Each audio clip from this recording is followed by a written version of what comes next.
Today we're going to be reviewing Sausage Party. So Sausage Party follows a sausage named Frank who is excited to finally go to the great beyond the day before Red, White, and Blue Day with his girlfriend Brenda. Unfortunately, a jar of honey mustard named Honey Mustard tries to tell everyone about the truth of the great beyond, as it's all a lie. Everything that they've been believing for their entire life is just a lie. So after a terrible incident that throws most of the main characters out of the shopping cart and into the movie story, Frank has to travel across the supermarket known as Shopwells to figure out the truth and find out what happens when a grocery item is taken by a human and is taken into the great beyond. So this movie, let's just say that it shook the world when it was not first announced, when the first trailer came out. Once the trailer came out and the whole world saw it, it shook the world because everyone thought that this was a kids movie. Everyone thought that this was going to be a movie that Pixar should have made, but instead someone else made it, and that's the biggest downside to it all. Why? Well, because Sausage Party isn't exactly a kids movie. Instead, it's an R-rated 3D animated film for adults that was released in theaters. Now, there are a lot of things you need to take in when knowing this. One, there has never been a 3D animated film for adults, so Sausage Party is the first of its kind. Maybe it's not the first animated film for adults, because there have been many, but this is the first in 3D animation that got a theater release. Most either are straight to DVD or is in theaters for a short time. And it's never a full-on theater release, as in it's not released for a whole month and then taken off the theaters to be sold on shelves for a DVD release. And there's a lot of other things to also consider, as the film wasn't really going to be an R-rated film. Instead, it was going to have an NC-17 rating. And the reason why is because one of the main characters had hair in an unusual spot, and it was from Lavash, who is this character right here on the left side of the screen, if you want to know. Anyway, all they had to do was remove it, and then it would be back to a R rating, and then the movie would be released. And let's just say that it was chaos during the first few days that it was released in theaters, because in case you haven't noticed, this movie also confused a lot of families, as a lot of parents took their kids to watch it and complained, even though they saw the poster and should have known that it was R-rated, as there would be an R rating poster on said poster. And not to mention that this movie also had a lot of bad things happen behind the scenes, as in after the movie's release, it was revealed that a bunch of animators were threatened to work overtime with no extra pay, by one of the directors, Greg Tiernan, if I'm correct. And if they actually complained or didn't want to do it, they would be blacklisted and wouldn't be credited in the credits of the film. And I feel like I needed to bring it up, even though that it's been brought to death by a lot of people who reviewed this film or talked about this film from behind the scenes of it being made. But these are just things that I just wanted to bring up. Now let's finally talk about the movie for real. So, what do I think about the movie? Well, I just want to bring up one more thing. Despite being called a sausage, the hot dogs in these movies are not sausages. They're actually Oscar Mayer, or maybe it's a Frank. A Nathan? Whichever one looks the most common to you when you look at Frank, that's what he actually is. But the reason why he's called a sausage instead is so that the title of the movie would work. But anyway, now we can finally talk about the movie. Now, I'm going to tell you guys a little bit of something. I actually did watch this movie, but like around the time it came out, but good thing I didn't go to theaters and watch it, because I do feel like if I did, I probably would have been told not to watch it. So there's that. But yes, I did actually watch it, and as a kid, I did actually like the film overall. I did like the story, but watching it now as an adult, nothing really changed. I still actually like the movie. There are some characters that die that I wish didn't actually die, one of them being Carl, Druggy, and actually those are the only two. I wish those two characters in particular didn't die.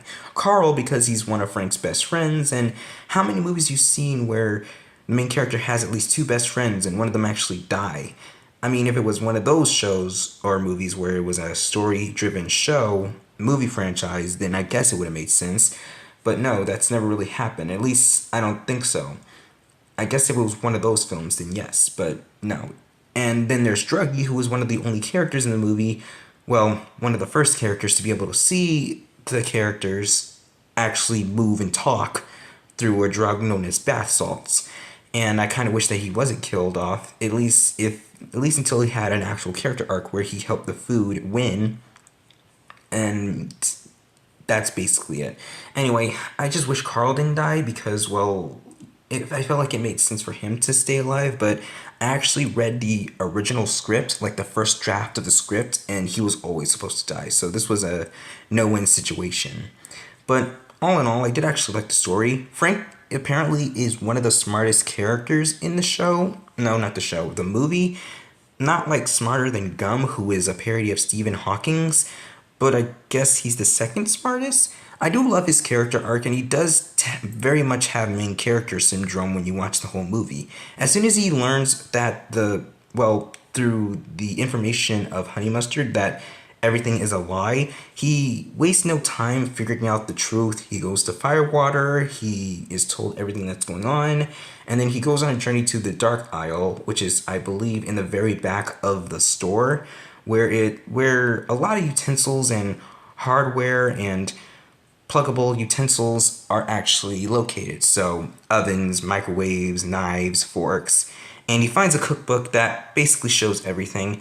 And I gotta admit, I kind of wish that he saw it for himself with Human preparing him. More specifically, the scene where Camel Toe, the character that actually purchased Frank and Brenda and the rest of the gang, actually saw it happen, because it would have made sense if it did happen. It was marketed a lot in the trailers, but then you watch the movie and then the trailer and you realize Frank was never there to begin with, so I guess this was always going to happen.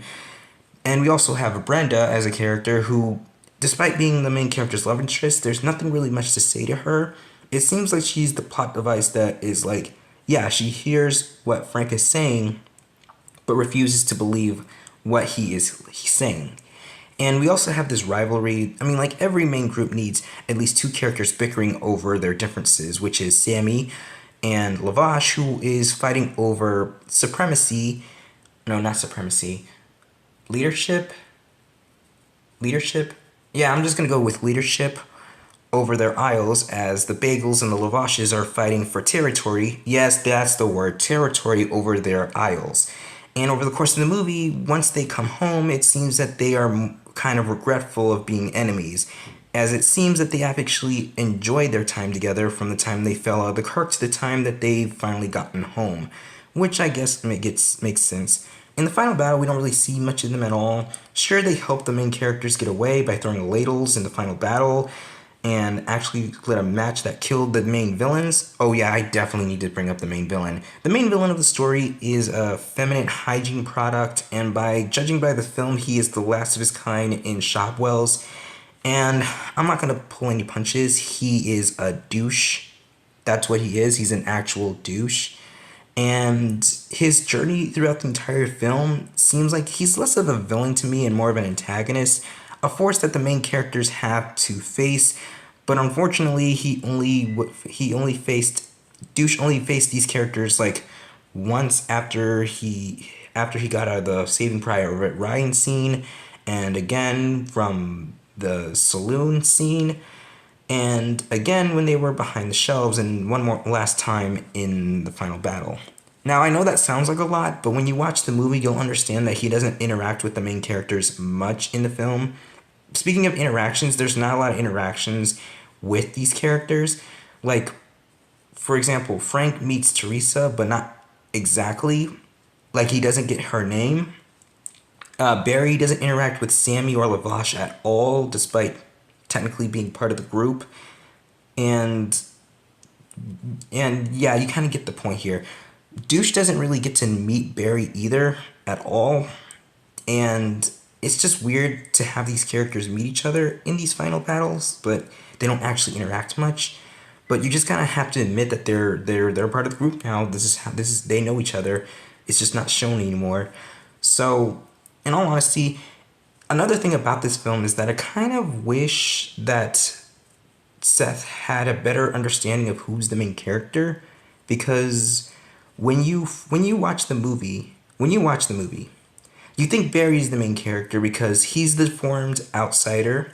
He's the one who leaves the grocery store. He's the one who knows the truth by witnessing it. And he's the one who tries to go on a journey to find his way back to the grocery store so that he can warn Frank.